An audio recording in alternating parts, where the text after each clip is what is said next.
He's a Rhodes Scholar, a former Labor Secretary, champion of the working class, and one of the most influential thinkers of our time. When Robert Reich speaks, the world tends to listen, and he wants us to know democracy is broken, and it's up to all of us to fix it. Robert Reich's latest book calls the free market a myth. In fact, it's anything but free.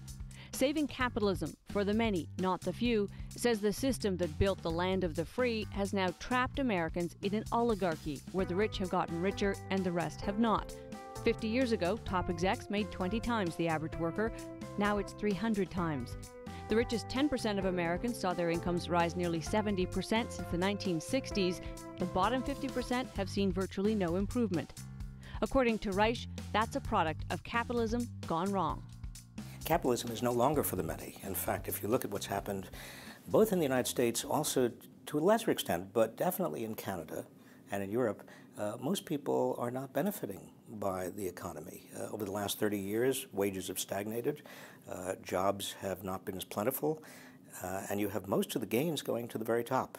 That's not capitalism as we understood capitalism, certainly after the Second World War. You use this term pre-distribution. What do you mean by that? What's a pre-distribution of? Most of our politics is fixated on either taxing the wealthy and redistributing to the poor and the middle class, or on some other form of redistribution. What's actually happening, although people don't really know it, that's why I wrote the book, is that inside the market, we have a lot of pre-distributions upward because, for example, industries are more concentrated. They can charge higher prices, and people don't know it, but they are paying those higher prices. Or because you've got patents and trademarks that make barriers to entry very, very high, and so, again, people are paying more than they need to pay. Or because the law is tilted in favor of big corporations and big banks, and against average working people. But you don't see it. You see the post-distributions because those are very obvious and very large, but the pre-distributions inside the market are completely hidden.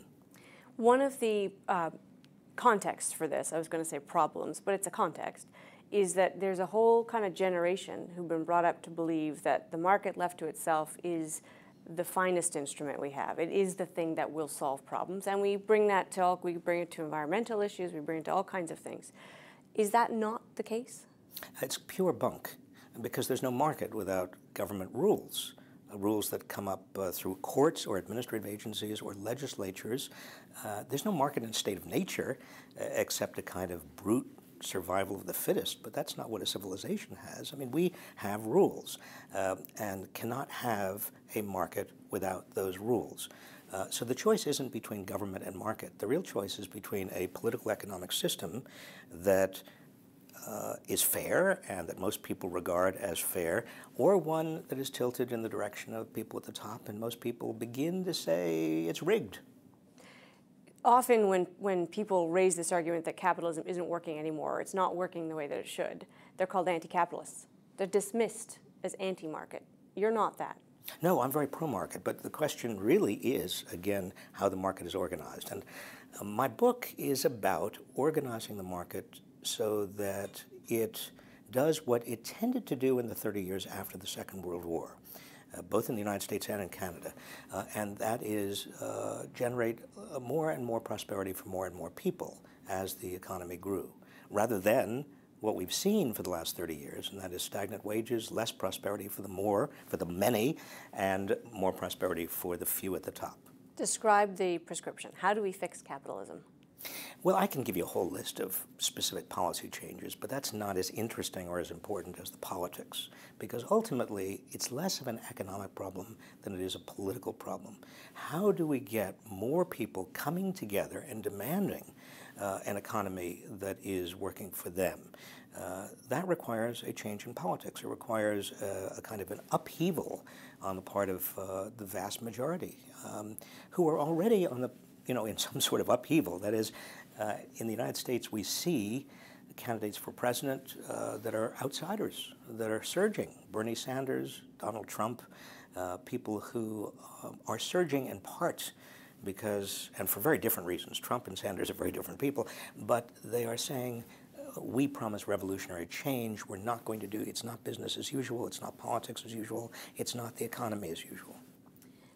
Even those of us who believe in the power of the markets and the beauty of big business and the way that an economy works can be dismayed at how co-opted your politics have become by money and by special interest groups and by lobbyists and there is a simple fix to that, and yet it does not happen. Why is campaign finance reform not something that Americans cry out for? I think it doesn't strike most Americans as important or nearly as important as everything else. I think that most people, and I dare say even in Canada, don't see the relationship between getting big money out of politics and getting a kind of democracy that we need so that we have an economy that we need. You've got to do a lot of connecting the dots to get to that point. And secondly, you have not just a problem of big money in politics, you also have a problem in the United States of big money setting the agenda, the think tanks, the experts, the paid people who are testifying and who are appearing before the cameras and who are basically, because they are on big company payrolls or the big bank payrolls, they are saying what the big companies and the big banks want the public to believe. There seems to me to be the young generation that should be rising up. They should be occupying squares and insisting that this change. But as with those kids who have never not known an internet, there's a generation who've never not known this type of government. Are they cynical? Do they not know that there is a better, different way? They're deeply cynical. My students, and I not only teach at the University of California at Berkeley, but I teach and give lectures around the country. Students around the United States are very public service minded. They very much want to participate and give back, but they look at politics and hold their noses and say, that is, I don't want to get in, that's corrupt. They don't have the benefit of my generation's experience of the Civil Rights Act and the Voting Rights Act and the anti-Vietnam War movement and the sense that politics is what you make of it. I mean, that if you really do reform it, it can be responsive. Nor, I think, do many young people understand that if you give up on politics, you're giving up on democracy. And if you give up on democracy, you are letting the moneyed interests have it all. Even optimists like yourself, who have served for so long in the political realm, must feel a sense of disenchantment. Barack Obama came in on this wonderful note of, I'm going to change Washington, which is something that needs to happen. And he couldn't do it. Like, actually couldn't do it. How do you stay non-cynical?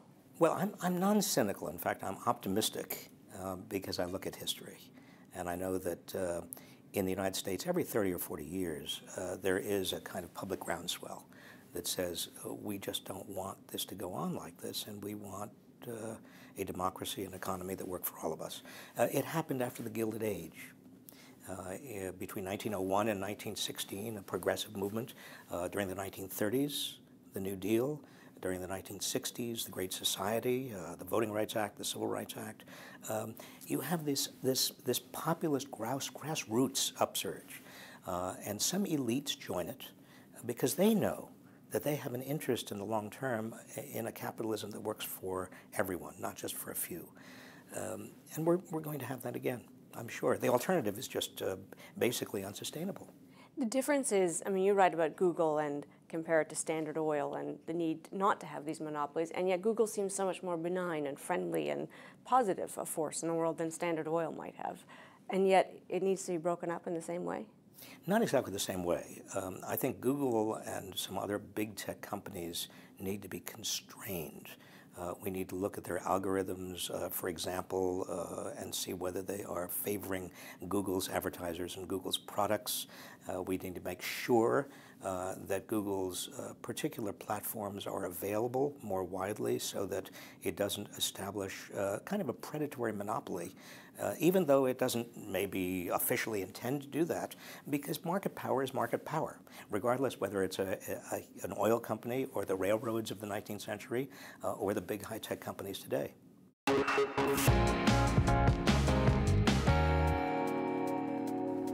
As a child, Robert Reich overcame a great deal of adversity. Today, the political economist shares that struggle with others and fights to make sure as few people as possible experience a disenfranchised life. Whether he's speaking on Capitol Hill as Labor Secretary, or to a crowd of Occupy Wall Street supporters, or to a classroom of students, Robert Reich has always stood up for the little guy. Partly because he, too, is a little guy. 4'10" to be exact, which he himself pokes fun at. Detective Conan O'Brien and Detective former Secretary of Labor Robert Reich.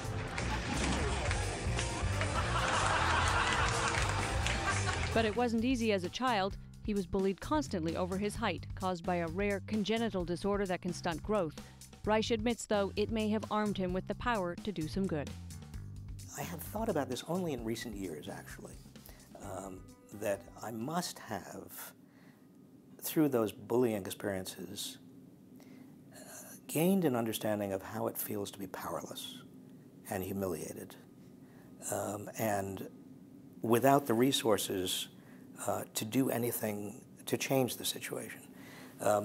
Because I know that by the time I was in my 20s and involved in civil rights, and then henceforth trying to really advocate on the behalf of American workers and the poor, it seemed very natural. It seemed inevitable. It seemed like something that I had to do. And so, again, it's only the past few years that I've sort of started to put it together. So I think there was something to do with that bullying. Because you really did excel. You achieved great things for anybody at any time. There is a temptation to look at that and say, it's in overcoming things and understanding the gifts and qualities you have that elevates you. I don't know. I don't know for sure, but I do know that there is that connection.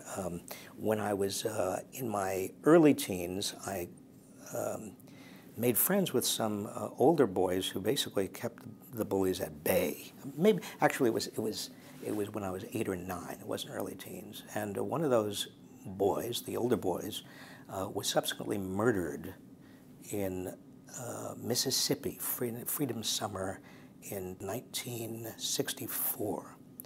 It's hard for me to even talk about. His name was Mickey Schwerner. And his murder, I think, more than anything else, shocked me into activism, political activism. Because if one of the people who was protecting me from the bullies was killed by the real bullies, then I couldn't sit back. Was there an element of that sort of fight for the underdog that stayed as Labor Secretary? As once you achieved positions of great power, do you remember the feeling? And I do very much remember becoming Labor Secretary and feeling this is baloney. The trappings of power, the elaborate ceremonies, the having my own car and chauffeur and Secret Service. I don't care about any of this. But it's very important to use what I have to make changes in the law, raise the minimum wage, have family and medical leave, do whatever I can, be a complete and total pain in the neck to Bill Clinton and everybody else, as long as I was there, because I knew I was only there for a few years. And it was a very hard time because I felt very often outnumbered and bullied, but I was not going to let the bullies win. Are you satisfied with what you achieved? No.